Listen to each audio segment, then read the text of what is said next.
You can't please God without faith.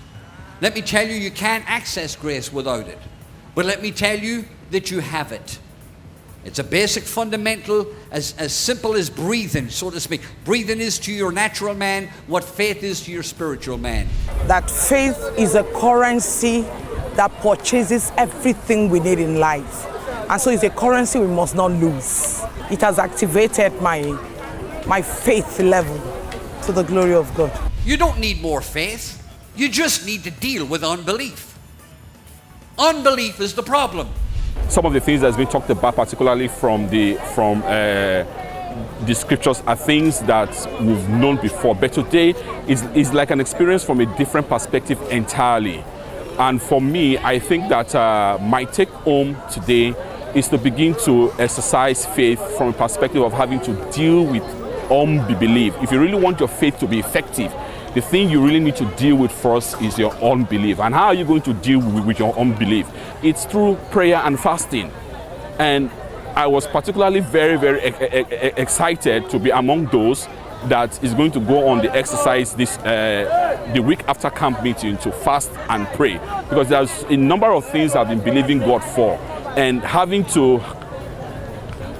these lessons and having the opportunity to go and put them into work, I think is a very great opportunity, and I can't just wait to see my faith put into action. First and foremost, by dealing with unbelief. So it's really an amazing time. It doesn't take a mountain of faith to move a mountain of problems. It does not take a mountain of faith. This idea that I'm in a battle, send more faith, go back to the reserves and let's get more, get another message, get another touch, get another prophecy, get more. I need more faith, I need more faith. He said, let me tell you, it doesn't take a mountain of faith to remove a mountain of problems. It only takes a grain of faith. Tonight I want you, if you would, to turn over with me to the book of Hebrews chapter 11. We just run through several things here, if I might. I've talked with you before in this assembly about some of these aspects, but I want to reiterate just a foundation. Hebrews chapter 11 and the 6th verse, the Bible says this concerning faith. It says, without faith, it is not possible to please him. For them that come to him must believe that he is, and that he is the rewarder of those who diligently seek him.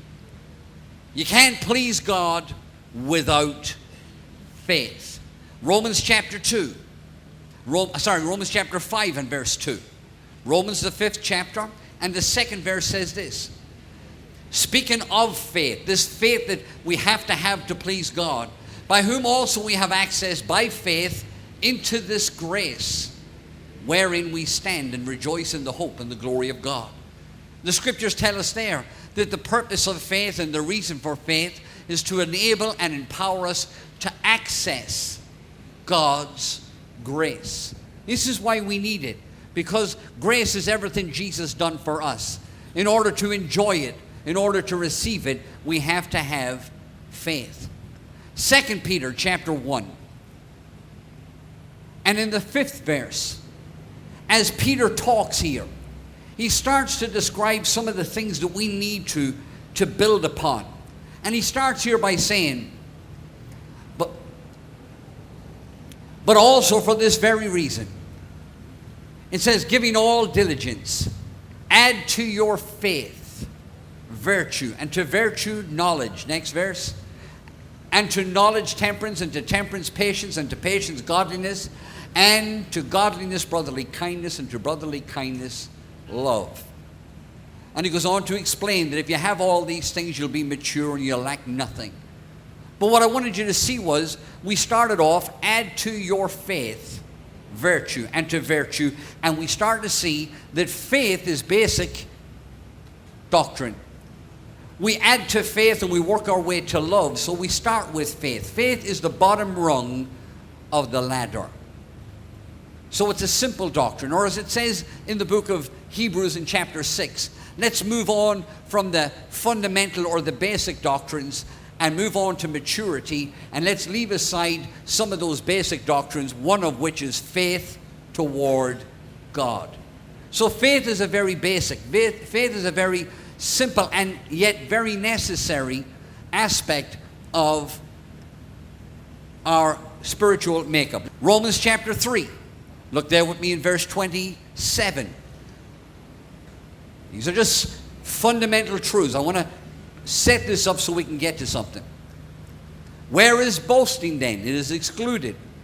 By what law? Of works? No. But by the law of faith. Let me tell you, you can't please God without it. Let me tell you, you can't access grace without it. But let me tell you that you have it. It's a basic fundamental, as simple as breathing, so to speak. Breathing is to your natural man what faith is to your spiritual man. You have it. You were given the measure of faith. You have it deposited on the inside of you, and that faith that you have is a law. And you have faith, and your faith works, because faith is a law. And without it you can't please God or access the grace of God. Nonetheless, you have it, and unbelief negates what faith does.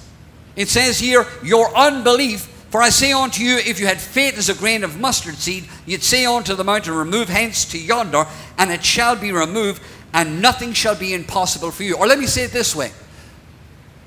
Because in Matthew 13, he talks about how the mustard seed is the smallest of all seeds. It's the smallest. It doesn't take a mountain of faith to move a mountain of problems. It does not take a mountain of faith. This idea that I'm in a battle, send more faith, go back to the reserves and let's get more, get another message, get another touch, get another prophecy, get more. I need more faith, I need more faith. He said, let me tell you, it doesn't take a mountain of faith to remove a mountain of problems.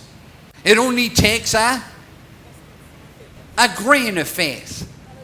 It only takes a little bit of faith. You see, we have this idea that what we have on both sides is we have faith on one side, and we're trying to get faith to do what it does.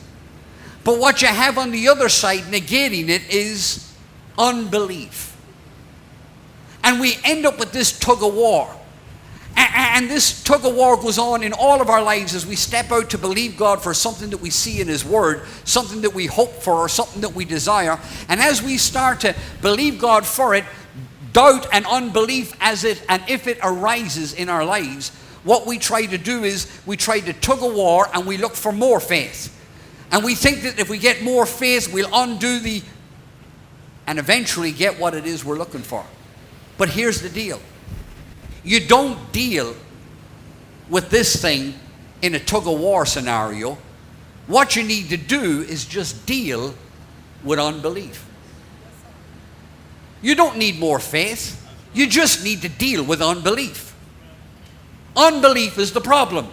Your problem is not faith. Every one of you in this room that has made Jesus Lord of your life, that has entered into His life, you have faith.